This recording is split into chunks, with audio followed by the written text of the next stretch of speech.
Hello, everybody, and welcome to The Reality Is. My name is Alysha. And my name is Sanjana. And before the show starts, we'd like to let viewers know that the values that are expressed on this show do not reflect the values of Close Look Productions. They're our values and ours alone. And we have a sponsor. I always forget, but yes, we have a sponsor. Mm-hmm. Yes, it's Surrey Honda. So for the best deals, check out their website, which is surreyhonda.com. They are on 152nd Street and Fraser Highway. Yay! Celebration, guys. Yay. Okay, so with all that housekeeping out of the way, let's actually get started with the show. We have Sukhpal. He's back. Yay. He's back, everybody. Yeah. So as everyone probably knows, he was on the first episode. He was on the first ever episode of The Reality Is. I hope that you're coming back on your own choice, not because we asked you or we forced you. But so again, we have Sukhpal this week, and what it is that last week we had a little bit of a recap of that first episode because the information that was there, it really does link to the topic at hand. So with that being said, let's kind of get into a bit of the topic. But actually, Sukhpal, why don't you tell the viewers a little bit again, a recap of yourself? So basically, I've been doing research on positive psychology. I don't have a doctorate myself, but I read plenty of papers relating to positive psychology and community psychology, would both have to do with how can we implement better habits into our life to increase our well-being, basically. Mm-hmm. So I've become very passionate about this field of psychology. I'm in my last semester for psychology, so after this semester, I'll have my degree in psychology. Yay! Oh my gosh, yes! I'm so happy for you.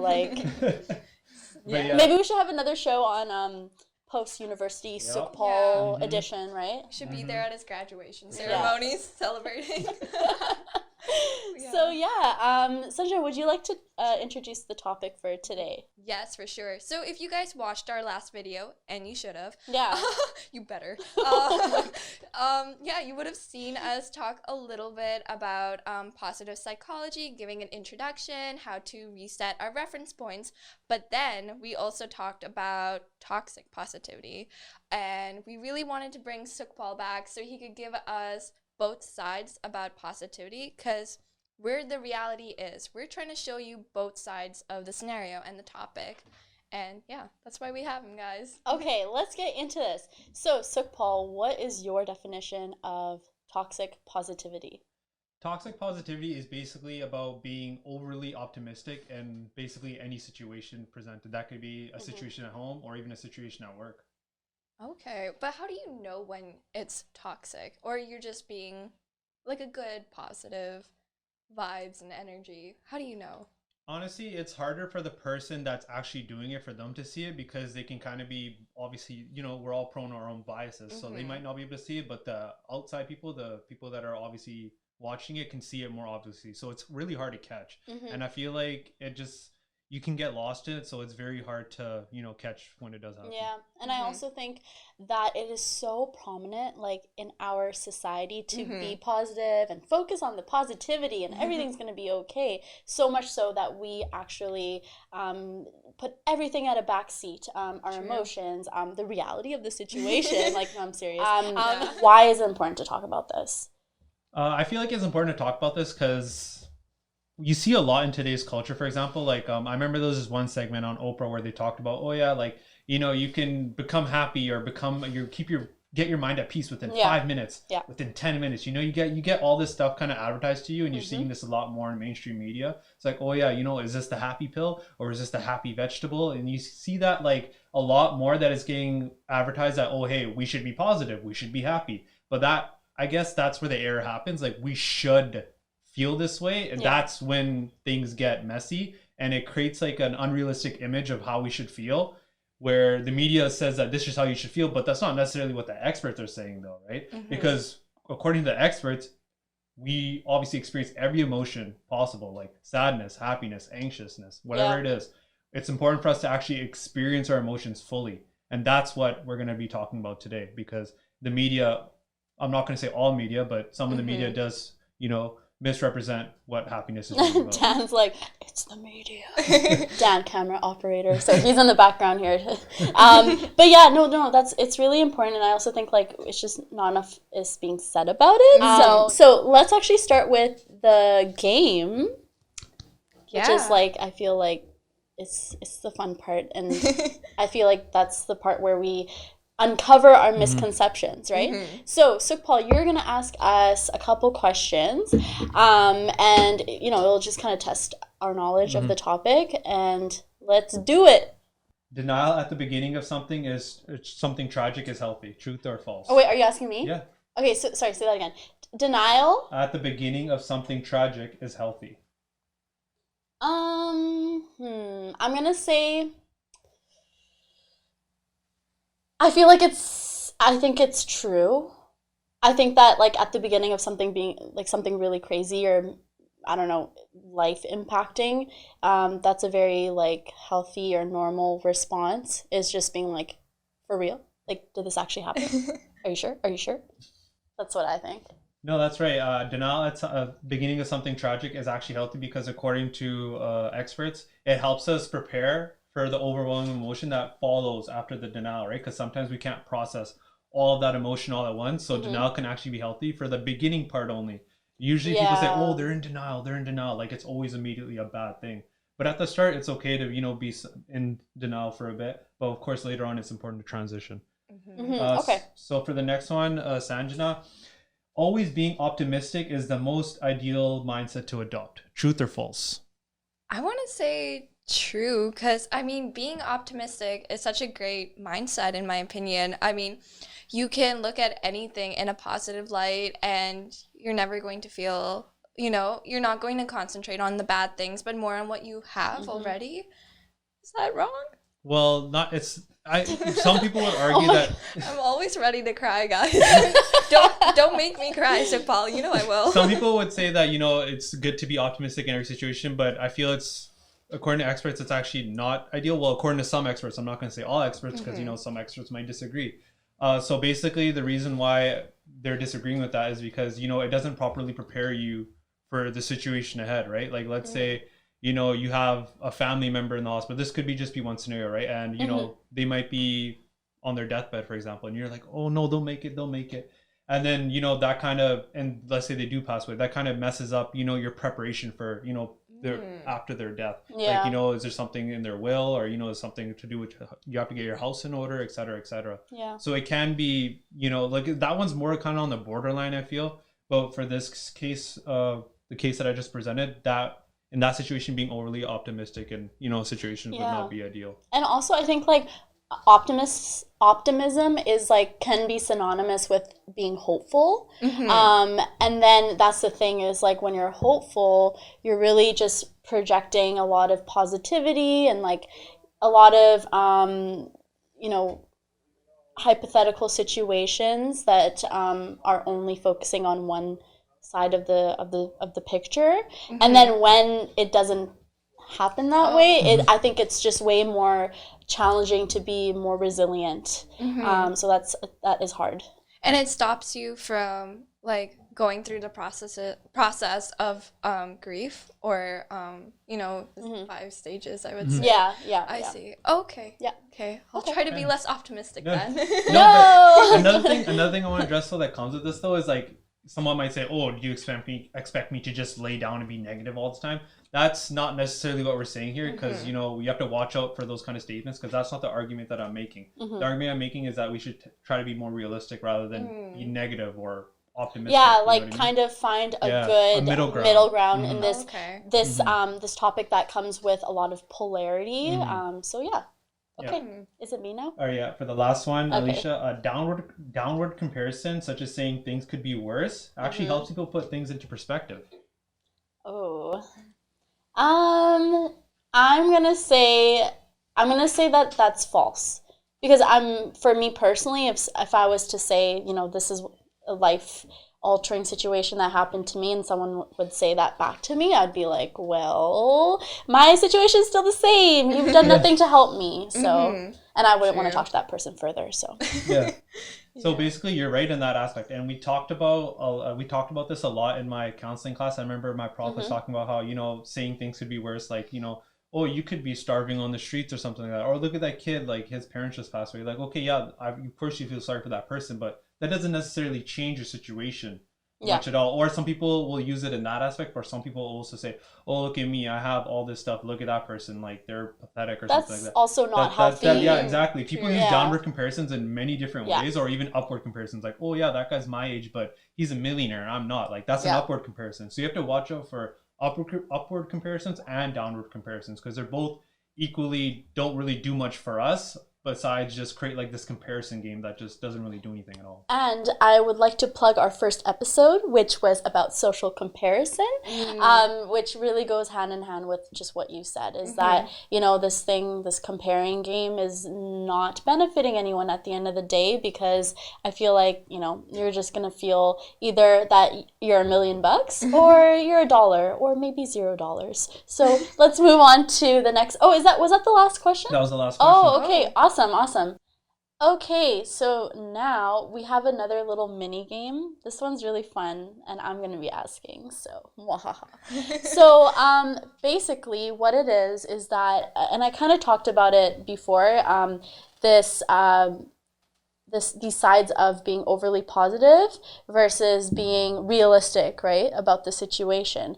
And there's all these statements that we get thrown around at our friends, at our family members, in the pursuit of being helpful and encouraging, but really just doing the opposite, making it harder for that person to be heard and to gain support. So I'm going to give you these statements, and I want you to flip it. I want you to make it more helpful and more realistic.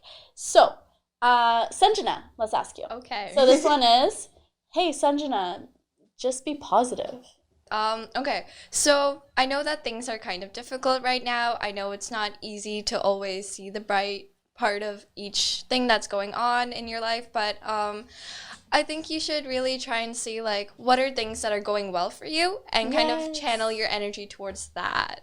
Yeah, that's a good one. Yeah? There we go. Okay. Really just acknowledging that things are not the best right now, and not really focusing on trying to create this rosy picture, saying, hey, I hear you, you know, you're down on the dumps, but what's going okay for you? So good job. Yay, okay, sorry. So now, Sukhpal, you ready? Yeah. You ready? Okay. So Sukhpal, you should never give up. You should never give up on that dream or that goal that you have. A way of rephrasing that would be, you know, persistence is important, but it's also important to have, you know, a backup plan or something that you can fall back on just in case things don't go your way. I feel like that would be something like the way I would say it. Okay, so it seems like you're being a little bit more realistic in the sense that you're like, you know what, maybe that might not work out. Yeah. So let's plan a little bit ahead. So another thing would be like, it's okay to give up sometimes. What is your ideal future, whatever? What is that ideal thing that you want to do that will actually make you get there? So that's also another one. Because it's like people might say, oh yeah, you should never give up though. Well, it depends though, right? Like, let's say you're trying to repair a relationship with like a family member who's just very toxic. It's like, do you really want to never give up on that? Because that could be very detrimental to your health, right? Or like, let's say I have a dream to go to the NBA. Like, it's always important to be realistic, right? And always put your health first. So and that's another thing. I feel like we always just preach like reach for the stars and never give up, but I feel like, well, you know, you should also kind of see where your capabilities and your potential lies, so that you're not wasting your time and your money. Let's be real, okay? Now, Sanjana. Sanjana, you'll get over it. You'll get over it. Okay. I feel like I'm being so mean. Like, that's like, those are things that have been said to me, guys. Like, I know. Doesn't it hurt? I know. I'm like, Alysha, how dare you? Okay, I can't. So I think, just acknowledging that, things are kind of hard right now. I feel like I said this like in the beginning when I shouldn't have, but like, you know, things are hard right now. I feel like the first step is to acknowledge what they're going through and helping them through that process. So like, you know, I know things are hard right now, but what are some things that we can do, or what are some ways I can support you so that you can get out of this? I think. Yeah. First step is acknowledgement so that at least they feel Yeah. heard. And then that way you understand their problems and then you can help them resolve it. Perfect. Yeah? Yeah, no, these are really good. And the reason why I did bring this game like forth to in the show is because I want to show like this is stuff that we say all the time. And sometimes, you know what? Like I just did a psych degree. You're almost done your degree and I still say it sometimes, right? So like what effect does that have and why are we creating this false normative thing that focus on the positive? Like why are we focusing on getting there so quickly, you know? So it's really important to be there and understand what they're going through. Yeah, So we're trying so hard to get over things instead of trying to get through it and supporting people through that process. yes, Yeah. absolutely. So I'm wondering, like, since we live in this society that is just always towards understanding happiness, how to get there, using this language that is always trying to be so forward facing. You know, what can you do to feel better, you know? What can we do so that we can be more authentic with our emotions so that we don't kind of fall into that trap? Well, it's very tricky in that sense because, you know, some of us have spent maybe all our lives maybe suppressing it, right? So I feel like therapy is obviously a good one if you're really bad at that kind of stuff. And therapy doesn't even necessarily have to be if you're depressed. Like some people just go to therapy just, you know, to advance like interpersonal skills and just personal skills overall, right? Yeah. And another important thing is to just become more normative with just expressing how you feel. Like it's very hard to do. I get that, especially if you're not really used to that. But it's becomes a time where it's like, you know, you have to explore different lanes of how to express yourself, no matter how it is, and just turning a blind eye to how you feel all the time, it's just really detrimental. Absolutely. And that's a good one. Like I know that therapy and like gaining counseling services, like it's something that is pushed more so nowadays. But that's the space where you are working with a professional that's not going to be using these kind of language words and they're like, you know, let's actually sit and like let's actually like work through these heavy emotions and these negative feelings that you have so that you can come out of it not being completely positive but just being like I'm managing it. I mentioned that I forgot about was it's important to also change your expectations on happiness because you know toxic positivity just stems from mainly, you know, wanting to always be happy or feeling that you should always be happy. And it's also important to know, like, another study that I read, it was talking about how people who feel that they should be, you know, they did like rating scale. And they're like, oh, how do you think you should feel when it comes to happiness or how happy are you and stuff like that. And they found that people that usually tend to have scored higher on how they should feel happiness-wise tend to have been more depressed or more anxious. So we see a relation here between, you know, people that are more depressed and more anxious, the relation between that and unrealistic expectations of happiness, right? So the two are definitely related. Having unrealistic expectations on happiness tends to correlate with, you know, being more depressed or anxious. Oh, interesting. So it's important that we do acknowledge that and, you know, try to change our expectations. Yeah, exactly. And I feel like people are placing so much importance on like materialistic things as well because they feel that's how you achieve happiness. Yeah. But it's also about experiencing, I think, like the highs, the lows, and even like the mediums. Like I remember like when watching your first video, I was like, that really appealed to me because it's either like, oh, I'm feeling down and I need to feel back up and like feeling much better, but it's okay if your day's average and it's okay if your day's, you know, not so great either because there's steps to resolving that. Like was mentioned, like therapy is such a great resource for that because you're getting in tune with reality, but I think you're learning how to manage that as well. So you're not turning a blind eye to anything. Yeah. With that in mind, Sukhpal, why don't you tell our viewers about your awesome Instagram and what you're doing so that others can get in contact and in touch with you. So basically, my Instagram is called Positivity Proximity, and I continue to post peer-reviewed research papers on, you know, how we can live better and more optimal according to the experts, right? And I'm still doing more and more research, and I try to keep up to date with, you know, more recent studies and stuff like that. So I'm always trying to find out, you know, the more like all the recent research I can find, basically. So please follow me on there if possible, and it's nonprofit, so it's great. Nice. Okay, and anything else you'd like to add, Sanjana, Sukhpal? I just think that we learned that the reality is, just have to plug that in. Yeah. The reality is that there is too much positivity, as Alysha said. But there's ways to get away from that. Going to therapy, getting the support that you need, learning to redefine happiness and success, and have different expectations for what kind of support you want from maybe your friends or your family members. And I think also calling people out for not helping. No, seriously, it does help to be like, that doesn't help me in any way. So with that being said, that is the end of today's show. Thank you so much to Sukhpal for coming back. I hope you will come back again. Thank you to Dan, camera video operator, and to our viewers. The support that we get from you is outstanding, and we really do appreciate it. And one more announcement. So we are affiliated with Close Look Productions. They actually have a talent show coming up in November. So registration is open. So this is calling out all artists, performers, innovators, dancers. So please go to email us at closelookunitedfoundation@gmail.com, and we hope that you will take this opportunity to be on this stage. It's a really great cause, and we will be there. We'll be there. So if you like us, that's a little bit of an incentive. Anyways, so thank you so much, everyone, and we will see you next week at 6 p.m. on Thursday. Get inspired.